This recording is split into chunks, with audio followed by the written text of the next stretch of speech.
Hai kawan-kawan, perkenalkan nama saya Rahel Halikonita dari kelas 3A SDN Sidoto Pawetan 1, Surabaya. Kali ini saya akan menceritakan dongeng yang berjudul Asal Mula Candi Prambanan. Tolong disimak ya.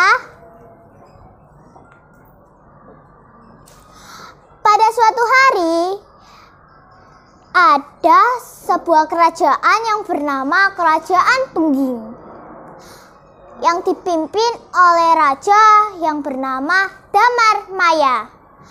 Raja Damarmaya memiliki putra bernama Joko Bandung. Joko Bandung anak yang sangat kuat, sakti, dan sehat. Namun sayangnya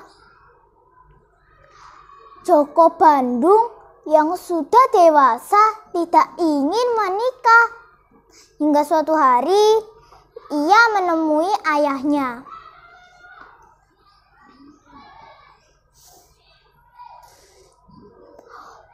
"Putraku, kenapa kau sampai sekarang belum mau menikah? Apakah kau menunggu aku mati baru mau menikah?"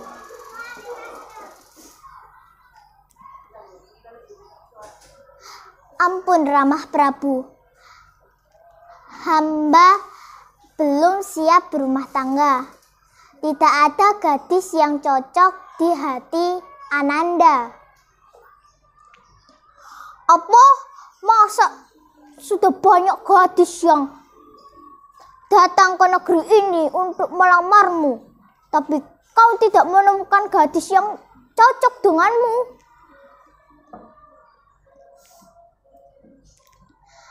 "Ampun Ramah Prabu, hamba hanya ingin menikah sebelum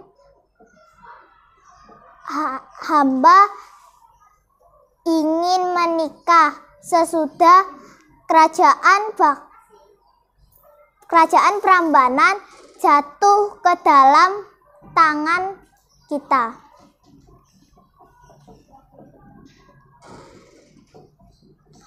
"Hahaha, itu pasti putraku." Setelah berbincang-bincang dengan sang raja, tiba-tiba ada prajurit dari medan perang datang. "Ampun Raja, pasukan kita sudah kalah dan banyak yang tewas." Saat mendengar itu, Joko Bandung pun tercengang. "Apa katamu? Pasukan Pengging yang sangat kuat dan hebat itu kalah?" "Ampun Ramah Prabu, izinkanlah saya pergi ke medan perang untuk menyusul Paman Patisindro."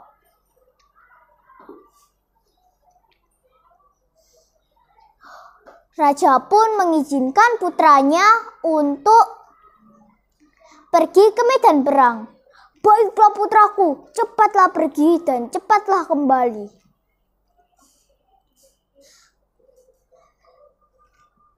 Sedangkan di kerajaan Prambanan dipimpin oleh raja yang amat sakti.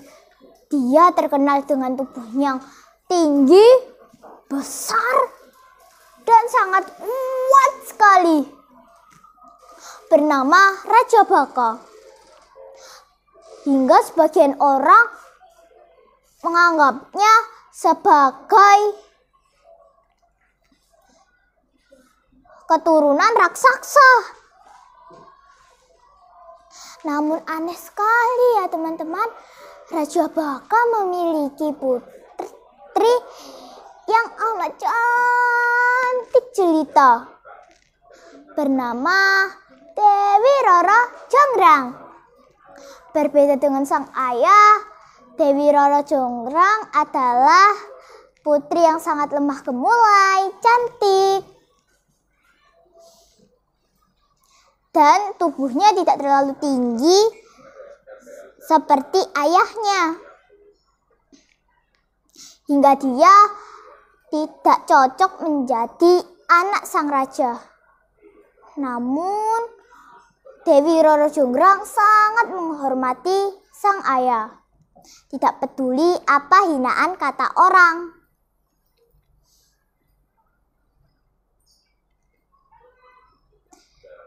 Namun ada kesamaan antara Dewi Roro Jonggrang dengan Joko Bandung. Ayo, siapa yang tahu kesamaannya? Apa? Benar, yaitu kesamaannya mereka berdua tidak ingin menikah di usianya yang sudah dewasa. Ya, suatu hari Raja Baka pun menghampirinya. Putriku, sampai kapan kau ingin di istana saja? Umurmu sudah cukup untuk menikah. Ampun Rama Prabu, hamba hanya ingin menikah setelah kerajaan Pengging jatuh ke tangan kita. Itu sudah benar. Kau adalah putriku yang paling cerdas.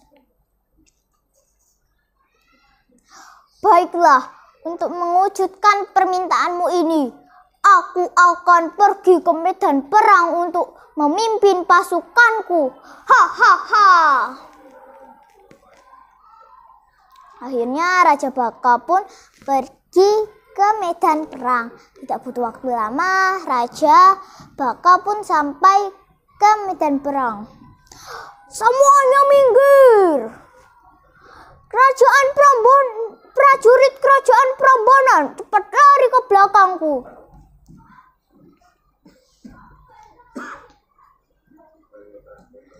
Setelah semua prajurit berdiri di belakang sang Raja Baka, Raja Baka pun mulai melompat menghembuskan pusakanya ke tanah.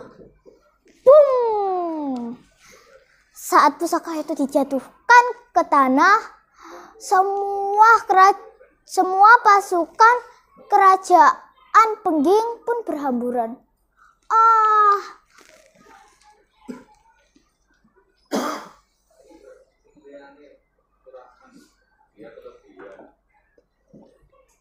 Dan kembali lagi berdiri. Namun sekali lagi Raja Baka menghempaskan pusakanya ke tanah, dan sekali lagi prajurit kerajaan Pengging pun berhamburan ke tanah.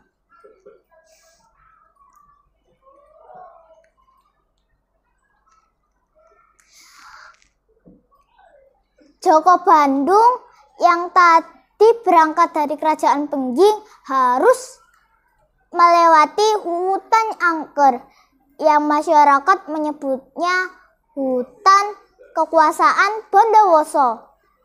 Bondowoso adalah jin yang sangat kuat. Namun Joko Bandung tidak takut terhadap Bondowoso. Saat dia menaiki kudanya sampai di tengah hutan, kudanya tiba-tiba jatuh ke tanah dan mulai kejang. Saat itu raksasa Bondowoso pun menghembuskan tangannya ke tanah. Boom! Namun Joko Bandung sangat cepat. Joko Bandung pun berhasil melompat untuk menghindari serangan raksasa Bondowoso. Lalu Bondowoso pun mulai menyerang Joko Bandung dan berkata, besar juga nyalimu, wahai anak muda. Hei, dan Joko Bandung pun menjawab, hei, setan belang, aku tidak takut kepadamu. Ayo lawanlah aku. Dan pertarungan yang sangat hebat pun terjadi. Namun raksasa Bondowoso pun kalah di tangan Joko Bandung. Ampun, ampun. Ampunilah aku, jangan bunuh aku. Apa untungnya bila aku mengampunimu? Aku akan masuk ke dalam tubuhmu dan kesaktianmu akan semakin bertambah kuat. Joko Bandung pun menyetujui perkataan si Bondowoso. Bondowoso pun masuk ke dalam tubuh si Joko Bandung dan berkata, kini kekuatanku dan kekuatanmu akan menyatu dan namaku akan melekat ke dalam namamu. Sekarang namamu diganti dengan Bandung Bondowoso, kata si raksasa Bondowoso. Bandung Bondowoso yang ingin pergi ke medan perang menghampiri kudanya. Saat ia ingin membangunkan kudanya, seperti ada yang membisikkan sesuatu ke dalam telinganya. Jangan naik kuda, kau bisa berlari lebih cepat daripada kudamu itu. Akhirnya Joko Bandung yang berubah menjadi Bandung Bondowoso pun berlari dengan cepat ke medan perang. Tidak membutuhkan waktu lama, Joko Bandung yang kini menjadi Bandung Bondowoso pun sampai ke medan perang. Di sana Bandung Bondowoso pun memanggil semua prajuritnya. Prajurit Mengging, cepat lari ke belakangku.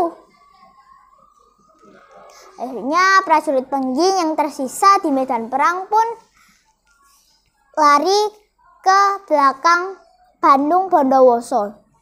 Semuanya cepat berlindung, aku akan bertarung dengan Raja Baka. Hei anak muda, pasukanmu itu sangat lemah bagiku.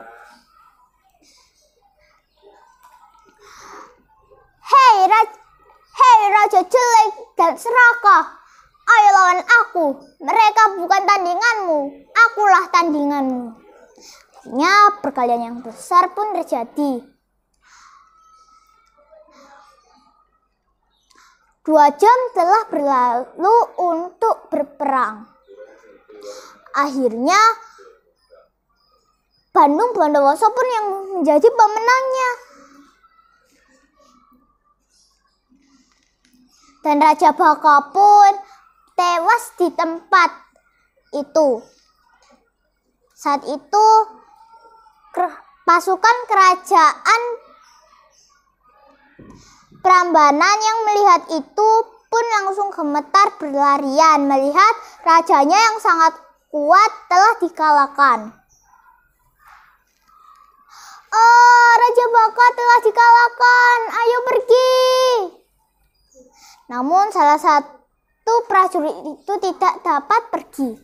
Dia pun ditangkap oleh Bandung Bondowoso dan bertanya, hei kau, bawalah aku ke istana Prambanan untuk melihat-lihat dalamnya.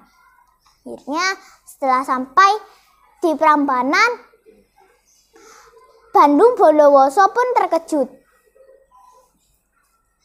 melihat kecantikan Dewi Rara Jonggrang. Sebelumnya aku tidak pernah melihat gadis secantik dirimu. siapa kau? Dan Dewi Roro Jonggrang pun berkata, aku Dewi Roro Jonggrang, aku putri dari. Lalu Bandung Bondowoso pun memotong percakapan, tak peduli siapa ayahmu.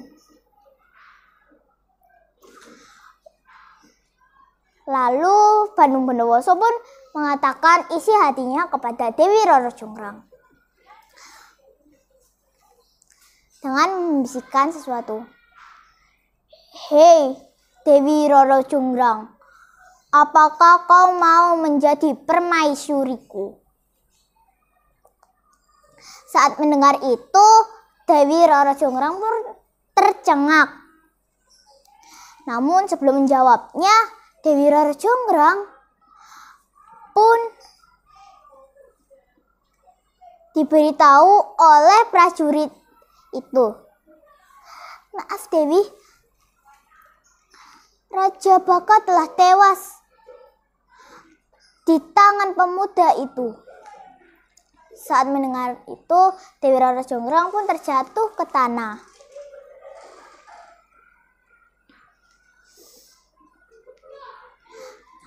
Bangunlah adik manis, jawablah pertanyaanku yang tadi.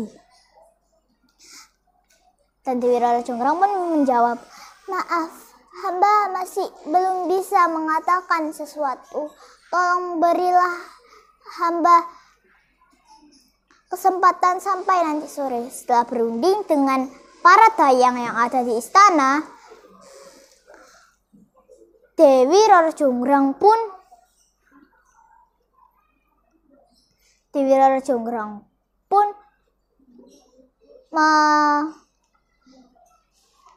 menuju lokasi keadaannya Bandung Bondowoso. Hamba bersedia menjadi permaisurimu, namun ada satu syarat yang harus kau penuhi. Kau harus membangunkan 1000 candi untukku dan 2 buah sumur yang sangat dalam waktu 1 malam. Saat mendengar itu, Bandung Bondowoso pun terdiam sebentar dan pergi mengejamkan mata. Saat dia mengejamkan mata,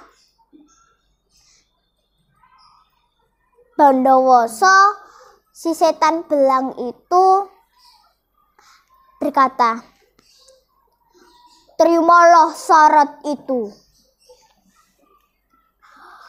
Aku akan membantumu dan kau juga bisa memanggil bangsa jin.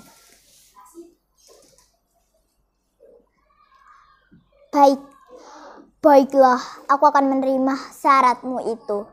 Dewi Roro Jonggrang yang mendengar itu langsung tercengak. Baiklah, sekarang sudah sore. Lebih baik kau mengerjakan candi itu sekarang juga, sebelum fajar datang. Dengan kesaktian Bondowoso, Bandung Bondowoso pun bertapa sebentar dan mulai menggali 2 buah sumur yang dalam sekali. Setelah itu dia pun pergi ritual pemanggilan jin.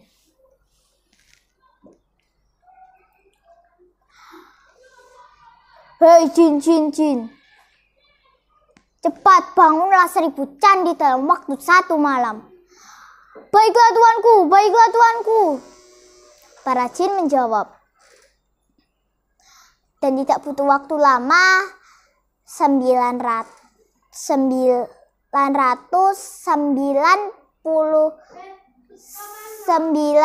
candi pun terbangun. Melihat itu, Dewi Roro Jonggrang pun tercengak dan pergi membangunkan para dayang istana untuk membuat suara ricu dan menyuruh para lelaki istana membakar kayu-kayu dan jerami. Di timur istana, melihat kobaran api itu, para jin pun langsung pergi meninggalkan candi yang belum selesai itu.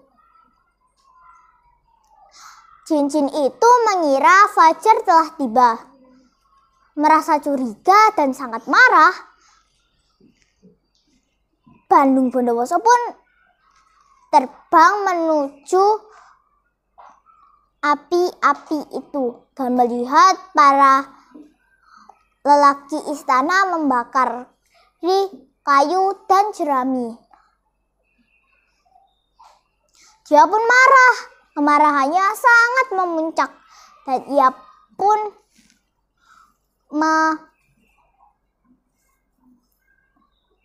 memukulkan pusakanya ke tanah. Dan semua lelaki yang ada di situ pun berhamburan lari.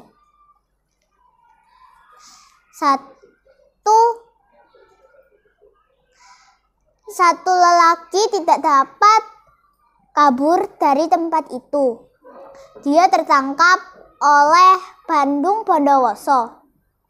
Dia pun bertanya, "Siapa yang telah menyuruhmu membakar kayu dan jerami-jerami itu?" kata Bandung Bondowoso.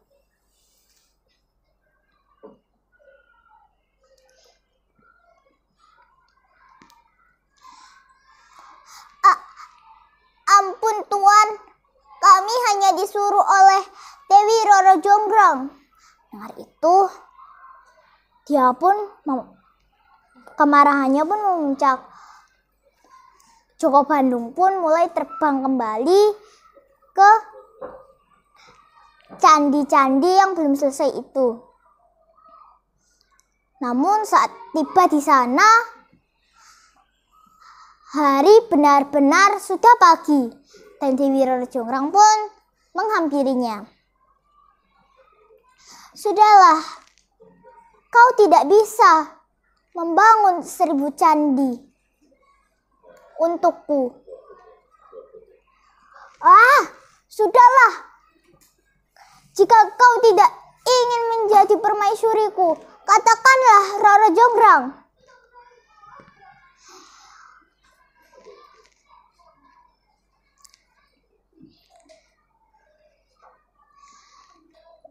Di tengah amarahnya itu, tidak sengaja Bandung Bondowoso mengutuk Dewi Roro Jonggrang.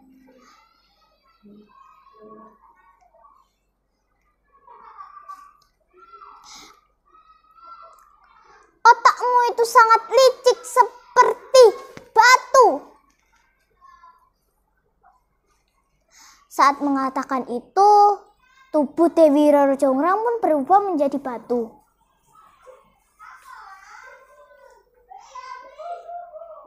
Dan kata-kata Bandung Bondowoso tidak bisa ditarik lagi. Sampai sekarang candi itu dipanggil menjadi Candi Prambanan dan Dewi Roro Jonggrang itu menjadi pelengkap candi-candi itu. Sekian dari cerita aku ya, sampai jumpa lagi. Dan jangan lupa pesan moralnya adalah kita tidak boleh membohongi orang lain dan harus jujur. Terima kasih. Wassalamualaikum warahmatullahi wabarakatuh.